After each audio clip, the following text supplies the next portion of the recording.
This week on Vaticano, we discover some of the treasures housed in the Monastery of Saint Benedict of Nursia in Subiaco, Italy.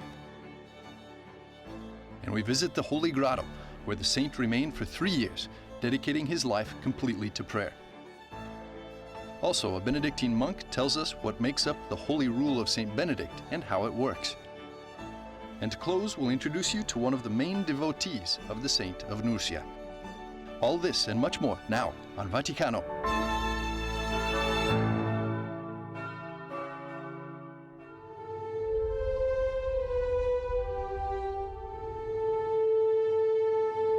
About 40 miles from Rome, in the upper part of the valley of the river Anien, is the city of Subiaco. Known as the land of monasteries, this area has long been a destination for tourists, as shown by the remains of the imperial villa built by the Emperor Nero. And it is precisely on this spot, on the remains of Nero's villa, where in the 6th century AD, Benedict of Nursia built the first of 12 monasteries that he eventually founded all throughout the valley.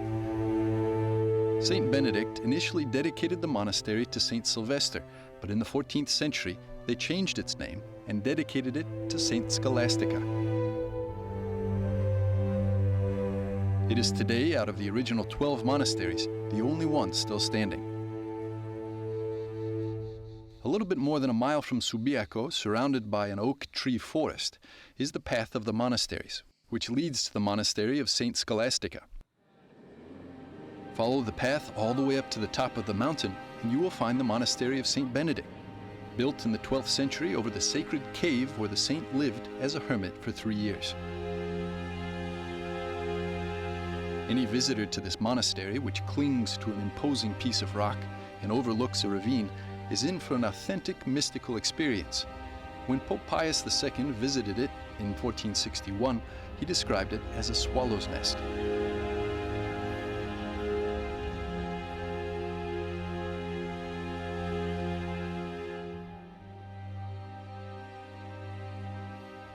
Both monasteries are part of one reality. Nowadays, the Benedictine monks of Subiaco number 20, 11 of whom are priests and 9 are not. Don Maurizio is one of the priests, and he will be our guide in a journey that will take us to the heart of the Benedictine spirit.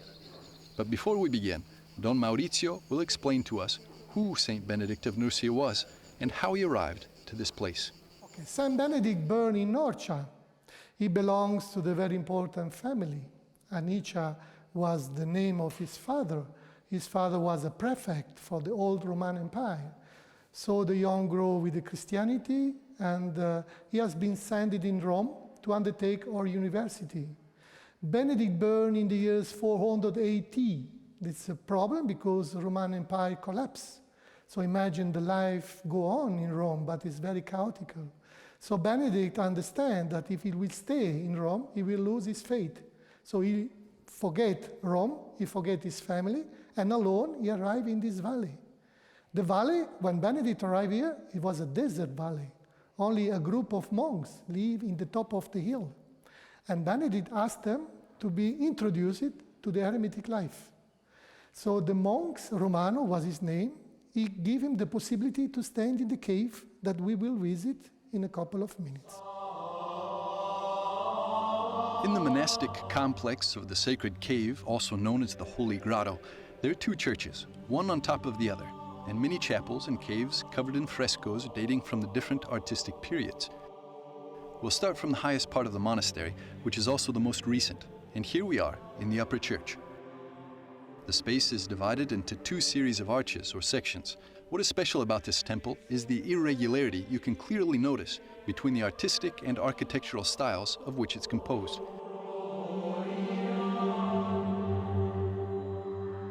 Hence the extraordinary richness of this church, not only from an aesthetic point of view, but also from a catechetical one. This chapel, this is a Gothic church.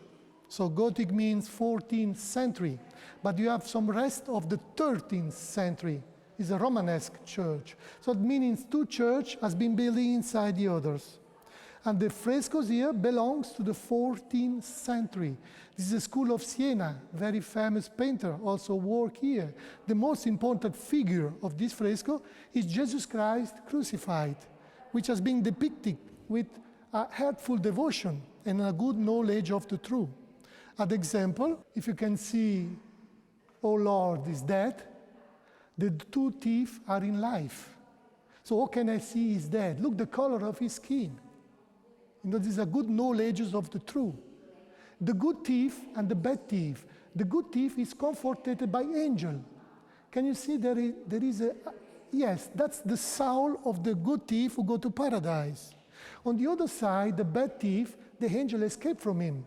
And there is a devil who snatch out of his mouth his soul. Okay, beneath the cross you can have Mary Magdalene. Our Lady, Mary, she collapsed and she falls to the arms of the other women. And here the soldier, they cast out the Christ's garments.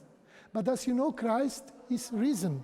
So now we go see the three Mary who goes to the empty sepulchre and they find the angel who give them the news. This is our catechism. Because in the medieval time, people, they were analphabets. That's why the church helped them to paint on the wall Biblia Pauperorum, the Bible of the poor, because you can read with the eyes. Because the preacher using to go to this pulpit, but he talked Latin. So not all of them can understand Latin. That's why through the images you have your catechism. If we go in a bit further into the church, we get to a second series of arches. In this area, the frescoes depict some of the most important moments in the life of Saint Benedict. The two most important frescoes are those one. You can see in one side this little devil. This in the medieval time represents the temptation. In that case, it's the laziness. The devil take off the monk of this duty. He was praying, and during the prayer, the devil, the temptation, take him off from the church. And the brothers give the news to Saint Benedict. And Saint Benedict, with one hand, he bless him, and with the other hand, he correct him. On the other frescoes, you can see Saint Benedict. The most important things about Benedict, he introduced a new category in the monastic life, the work. In Latin, we say ora et labora, work and pray in the same time. But in the beginning, not all the monks accept those things. Full of envy, they were jealously about the holiness of Saint Benedict. They hate him. So what they done, they put poison in this calyx. Benedict, he doesn't know there is poison. So what he done? During the dinner, he blessed the table, and his benediction broke their malediction.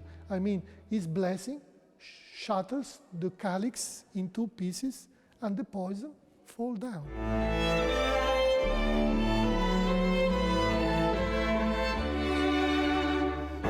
Stick around. After the break, we'll be back with more on this special episode of Vaticano.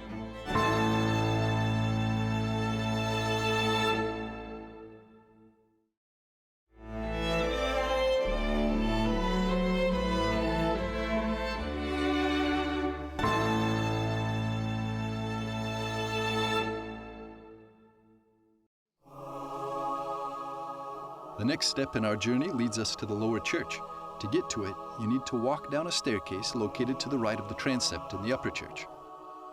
We are now in the lower church, so the shrine has been building from down to up, and there are two churches, lower church and upper church. The most important fresco, they are Byzantine style, beginning of the 13th century.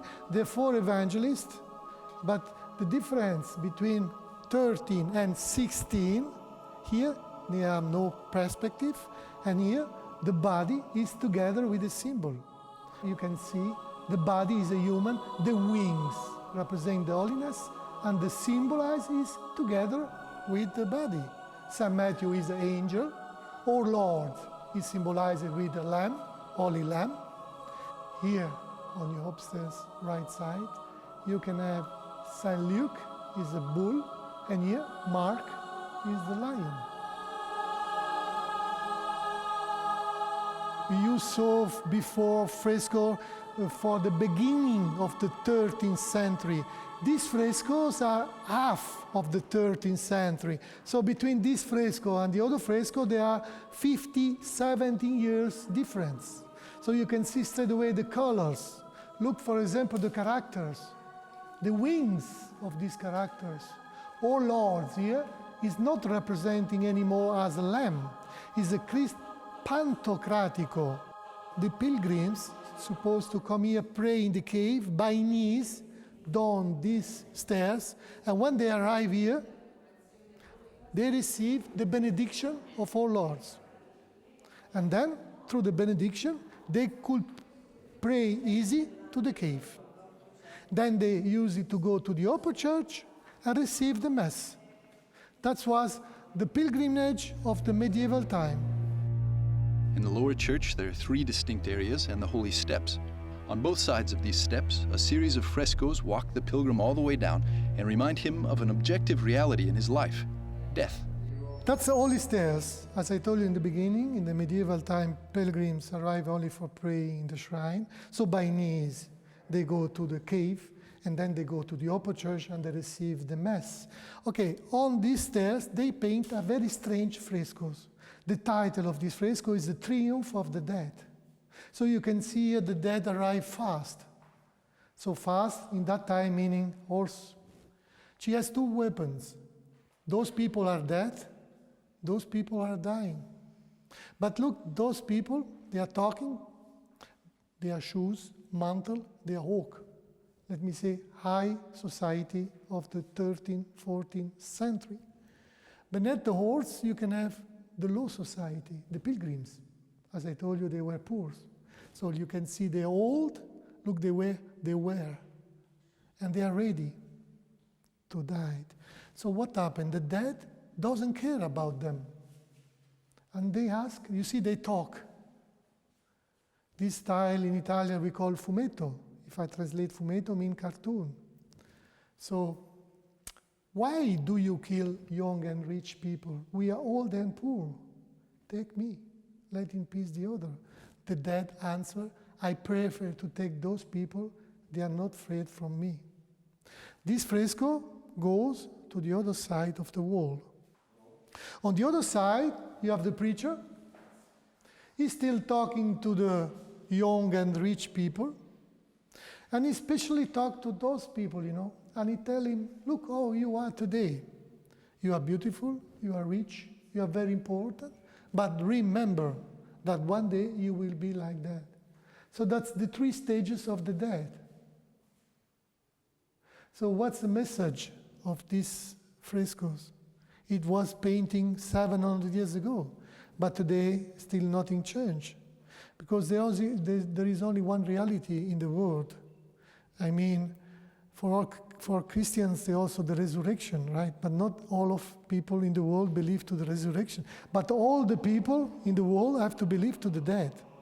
So no matter who you are, young, old, rich, poor, remember that one day you will die.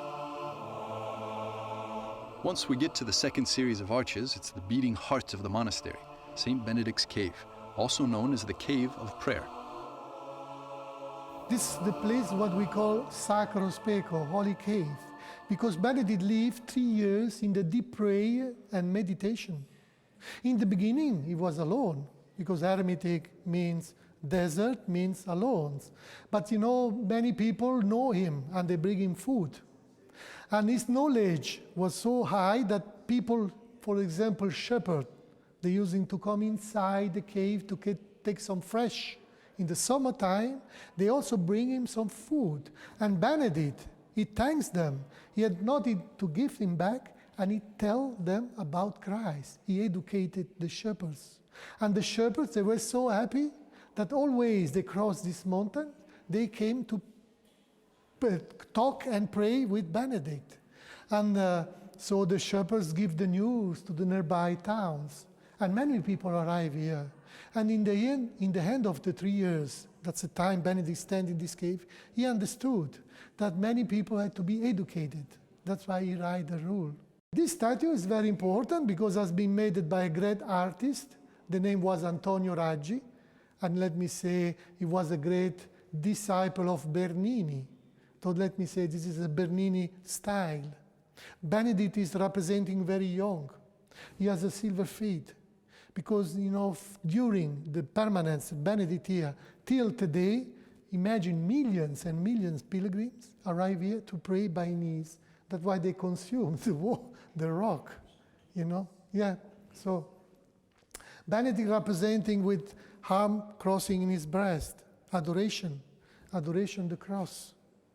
And the basket is a symbol of people who bring in food.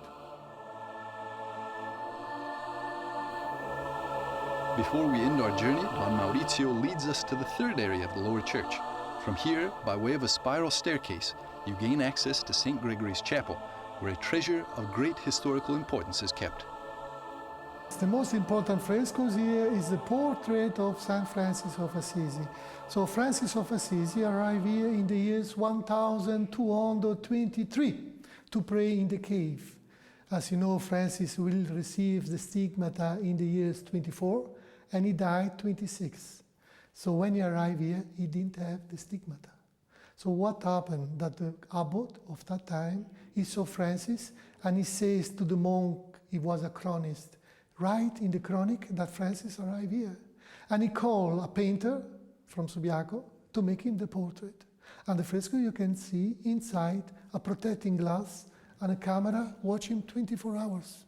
Because it's very important. In the world, it's only one time a fresco representing Francis in life.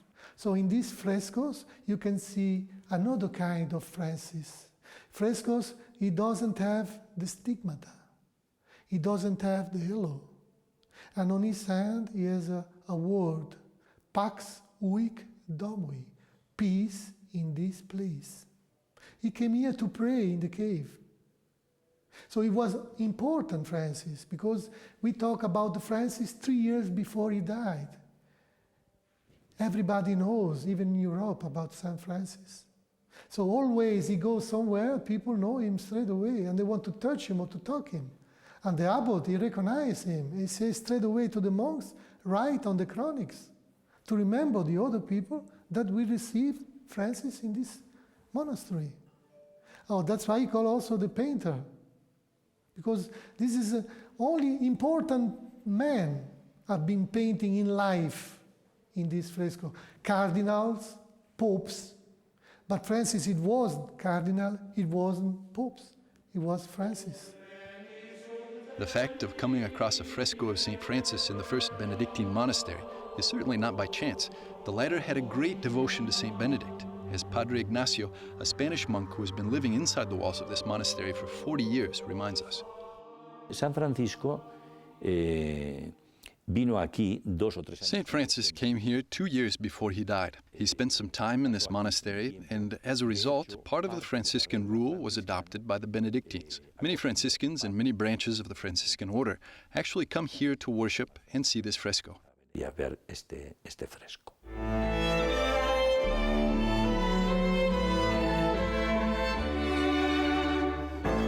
Stick around. After the break, we'll be back with more Vaticano.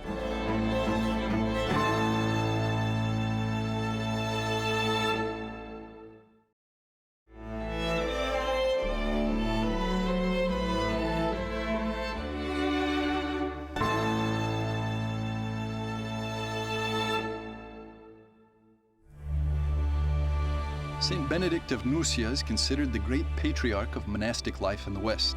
Originally, he had intended to retire to a life of prayer, silence, and poverty, and never thought of founding an order. But over the course of the years, God asked him for more, and he founded the Benedictine order. Él en la gruta se dedicaba a la oración, ¿no? In the cave, Benedict was focusing on his prayers, but in that area there were also some shepherds.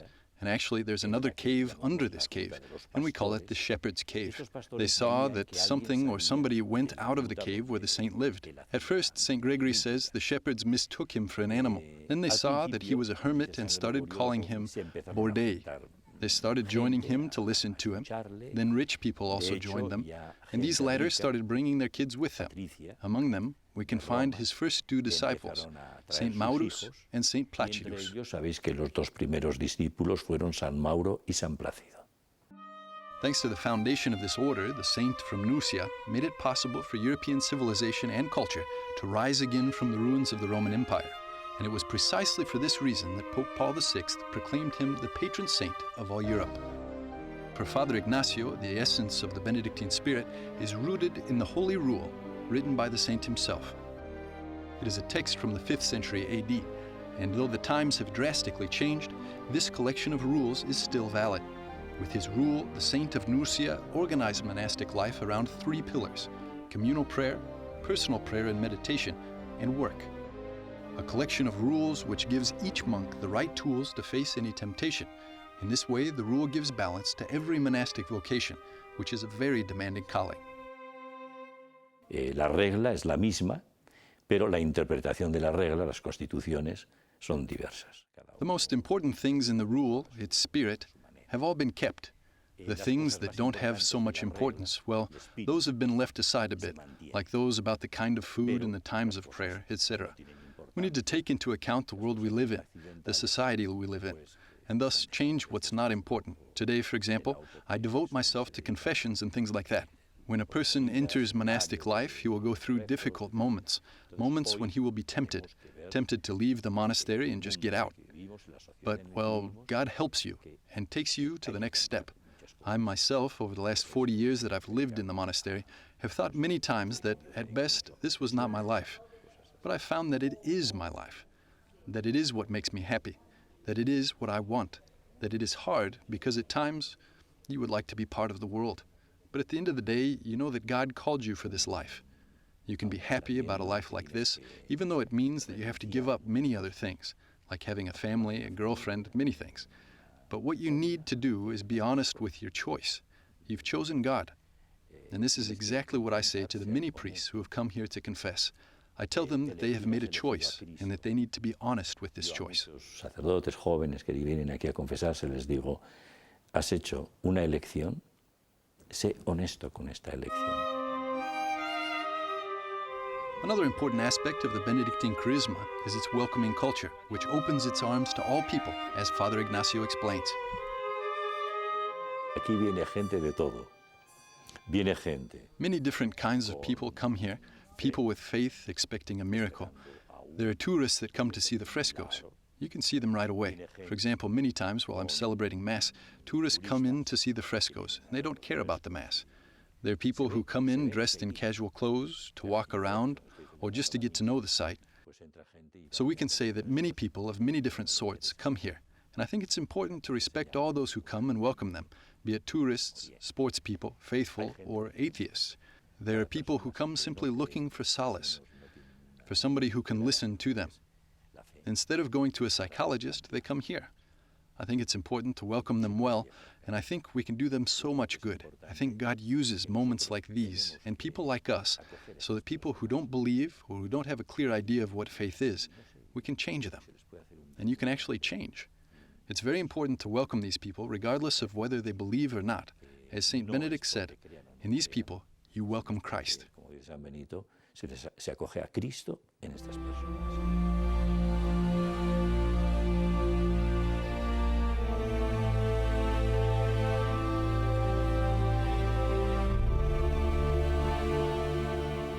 Saint Benedict was a man of prayer, discipline, and work, a revolutionary in love with Christ. He died on the 21st of March, the year 543, during the celebration of Holy Thursday. He attended Mass, and after praying with his brothers, he died standing in the chapel, his hands raised to the sky. His last words were, "I have this immense desire to go to heaven."